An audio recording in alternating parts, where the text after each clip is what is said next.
Domingo de Resurrección, la misa más alegre del año. El templo estaba a reventar, las flores blancas cubrían el altar y el olor a incienso era casi embriagador.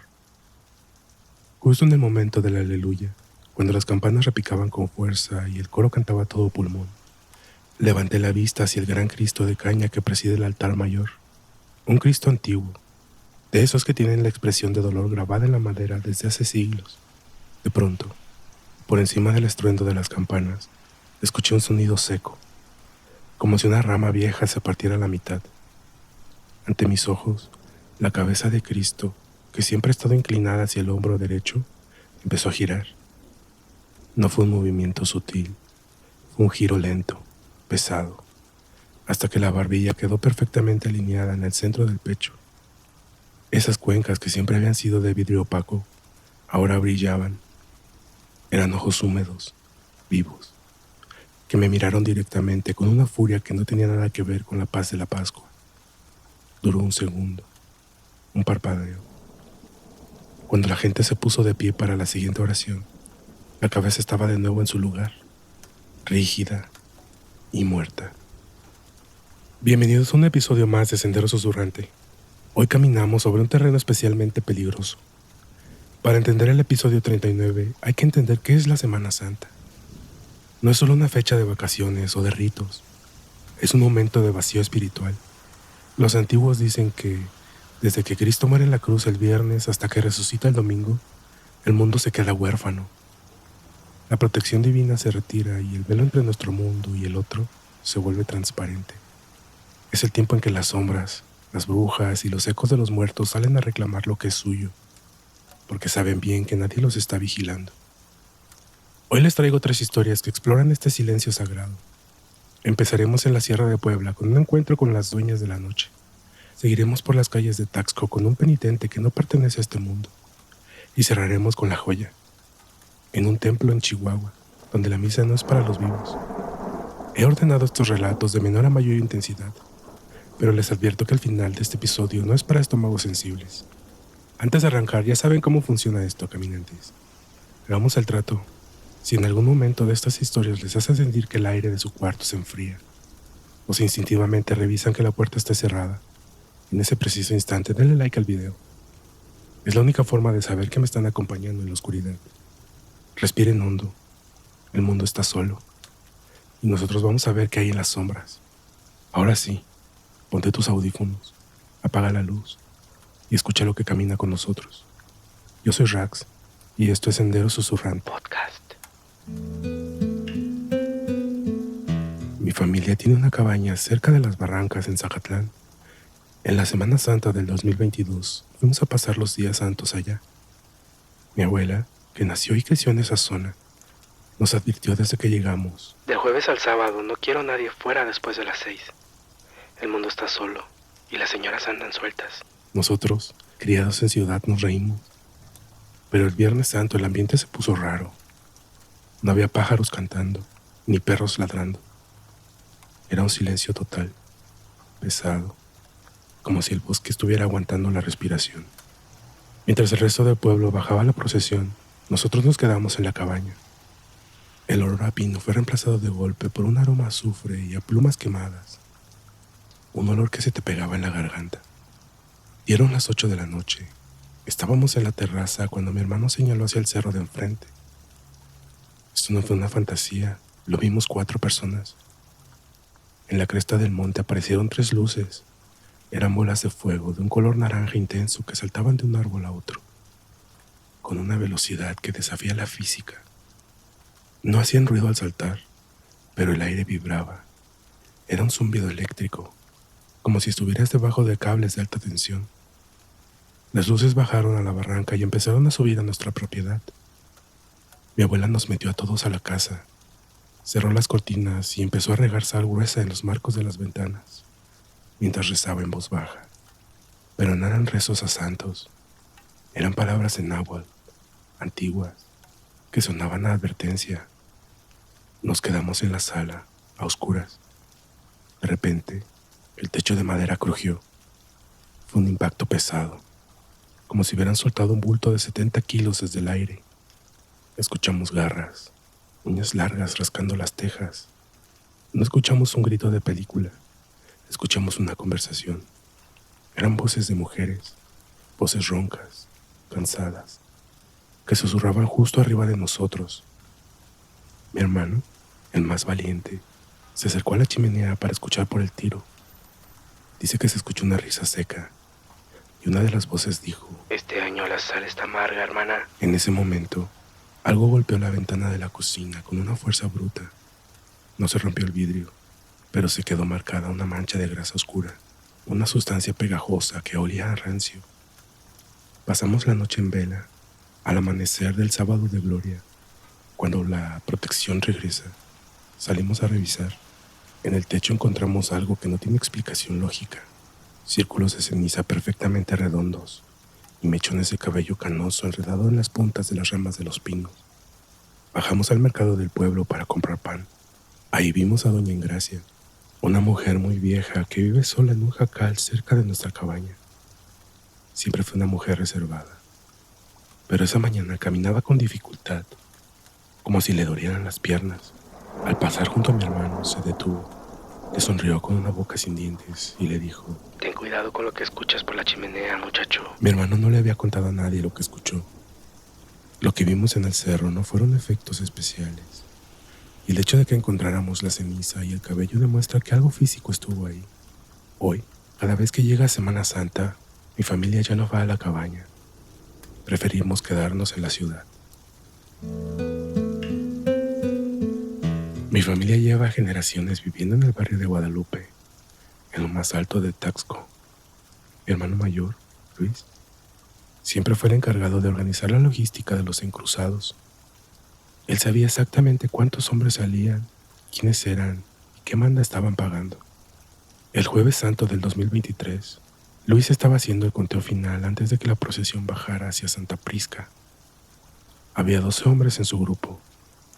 Los vio a todos acomodarse los rollos de zarzas espinosas sobre los hombros.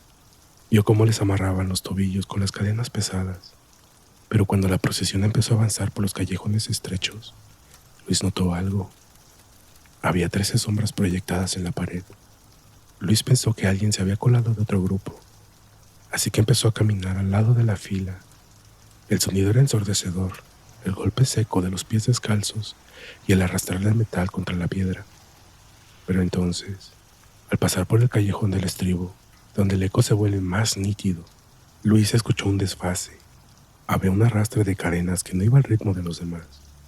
Era un sonido pesado, como si el metal fuera más viejo, más denso. Luis localizó al hombre. Era el último de la fila. Lo que le llamó la atención fue que, a pesar del calor asfixiante de la noche y del esfuerzo brutal de cargar 50 kilos de espinas, aquel hombre no sudaba.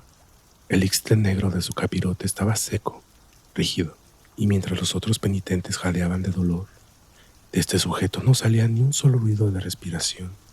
Luis se acercó para tocarle el hombro, pensando que quizás estaba en un trance, pero antes de ponerle la mano encima, sintió una blobareda de aire gélido que salía del cuerpo del penitente, un frío que olía a tierra mojada y a metal oxidado.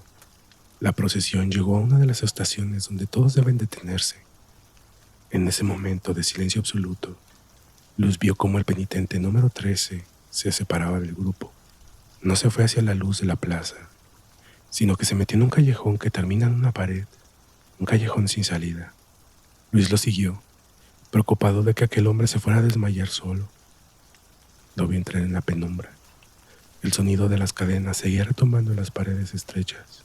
Luis dio la vuelta en la esquina del callejón, apenas 3 segundos detrás de él, pero el callejón estaba vacío.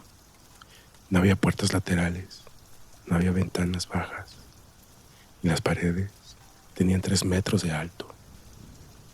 Las cadenas dejaron de sonar de golpe, pero el olor, ese olor a sangre vieja, a humedad de tumba, se quedó suspendido en el aire, tan espeso que Luis empezó a toser. Luis sacó su celular. Durante el trayecto había estado tomando fotos y videos cortos para el registro de la cofradía. Se sentó en un escalón, estaba temblando y empezó a revisar el material. En el video, cuando todos salieron, se ve claramente los 12 hombres.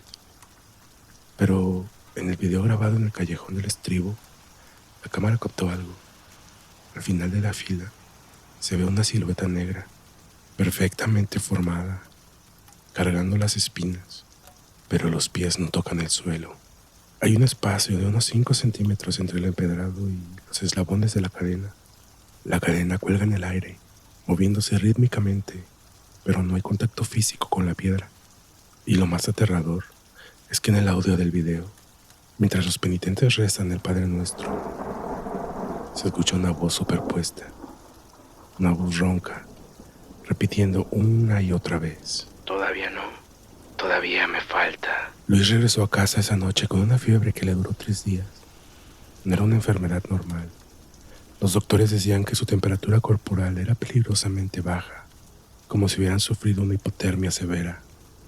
Al 4.º día, cuando la fiebre cedió, encontró algo en su ropa, en la camisa que llevaba esa noche.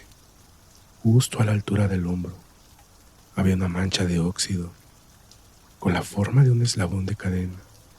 Por más que mi madre la lavó con cloro, la mancha no se quitó. Luis y yo también creemos que lo que vio no fue un demonio ni un ángel. Fue un hombre que murió pagando una manda y que no pudo terminarla. A veces, en el silencio de la madrugada, mi hermano escucha en el pasillo de la casa un sonido familiar. El roce lento de una cadena pesada que busca una salida que no existe. Hagamos una pausa necesaria. Si el trato ya se cumplió para ti, no olvides dejar ese like y suscribirte al canal. Activa la campanita. Queremos que este sendero siga creciendo y tu apoyo es lo que nos permite investigar y traer estas historias. También te recuerdo que si tienes una historia que ocurrió en algún templo, en una carretera o en el silencio de tu propia casa, no te la guardes. El correo está abierto para recibir tus testimonios. senderosusurrante@gmail.com. Otra vez, senderosusurrante@gmail.com. Cuéntamelo todo, con detalles que aquí sabemos escuchar. Continuamos con la última historia de la noche. Mi tío fue sacristán en Cristo Rey a finales de los años 90. Era un hombre rudo, de esos que no se asustan con ruidos nocturnos, pero después de 3 meses en ese templo, renunció y nunca más volvió a pisar una iglesia. Él decía que Cristo Rey no es un templo para los vivos, sino una jaula para algo que habita en las profundidades de la calle 28. El turno de mi tío terminaba a las 10, pero a veces se quedaba a limpiar los candelabros del altar mayor. Él me contaba que conforme se secaba la medianoche, el aire cambiaba. Ya no olía a incienso, empezaba a oler a azufre y a carne quemada. Un olor sutil pero constante que parecía filtrarse por las rejillas de ventilación. Pero el verdadero horror empezaba a las 3 de la mañana. Mi tío vivía en un cuartito lateral y juraba que a esa hora exacta, las campanas de la torre daban un golpe seco. Era la señal para que empezara lo que él llamaba la misa de los muertos. Una noche mi tío se quedó dormido en un banco del coro. Lo despertó un sonido rítmico que bajaba por las escaleras de la sacristía. Era el sonido de una canica rodando sobre el mármol frío. Al abrir los ojos, vi a un niño de no más de 7 años, vestido con un trajecito de marinero de principios de siglo, pero de un color gris ceniza, como si estuviera hecho de polvo. El niño estaba sentado en las escalinatas del altar, jugando con 3 canicas blancas. Mi tío, pensando que era el hijo de algún vecino que se había metido, se acercó para hablarle, pero cuando estuvo a 3 metros, el niño se giró. Mi tío decía que el niño no tenía ojos. En su lugar tenía 2 cuencas vacías que supuraban un líquido negro y espeso, y lo que él pensaba que eran canicas, eran en realidad huesos humanos tallados, perfectamente redondos. El niño le sonrió, mostrando una hilera de dientes afilados como agujas, y señaló hacia el suelo, justo debajo del mantel del altar mayor. Luego, con una agilidad que ningún humano posee, el niño se lanzó de espaldas y desapareció a través de la madera sólida del retablo. Mi tío, movido por un miedo que se convirtió en una obsesión, empezó a investigar en los archivos viejos de la parroquia. Encontró el nombre de un sacerdote que fue borrado de los registros oficiales en los años 40, el padre Teodoro. Se decía que Teodoro no creía en la resurrección del espíritu, sino en la del cuerpo físico. Estaba obsesionado con traer de vuelta a su hermano menor, que había muerto trágicamente. El archivo mencionaba que Teodoro empezó a practicar ritos que mezclaban la liturgia católica con invocaciones sumerias. El ritual final ocurrió en el sótano del templo. Teodoro convenció a un grupo de fieles desesperados de que para alcanzar la vida eterna debían entregar su aliento al vacío. Los llevó a los túneles que conecta a Cristo Rey con el centro de la ciudad y nunca volvieron a salir. Dicen que el padre Teodoro los sacrificó uno a uno, usando la sangre de los inocentes para alimentar a una entidad que él llamaba el infante del abismo, el mismo niño de las canicas que mi tío vio en el altar. La curiosidad fue la perdición de mi tío. Una noche de luna llena, decidió esconderse detrás de un confesionario a las 3 de la mañana. Vio cómo las luces de las velas se encendían solas con una llama de color violeta. De la sacristía salió la figura del padre Teodoro.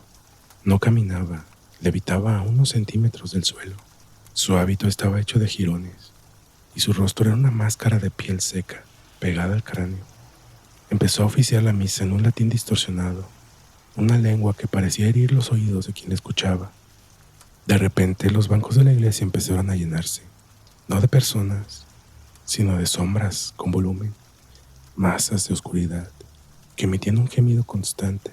Era la congregación de los sacrificados en los túneles. Al momento de la consagración, Teodoro no levantó una hostia, levantó una de las canicas de hueso del niño. En ese instante, el suelo del templo vibró con un rugido demoníaco. Las losas de mármol del centro se abrieron, dejando ver la entrada a los túneles prohibidos. De ahí salía un calor insoportable y el sonido de miles de uñas rascando las paredes de piedra. Mi tío vio cómo el niño de las canicas salía del agujero, arrastrando tras de sí una cadena hecha de dedos humanos. Mi tío salió corriendo, tropezando con los bancos, sintiendo que las sombras intentaban sujetarlo por los tobillos. Logró salir a la calle. Cuando llegó a su casa y se quitó su camisa, mi tía gritó de horror. En su espalda, grabada a fuego, estaba la silueta de la fachada de Cristo Rey. La marca le ardió durante años.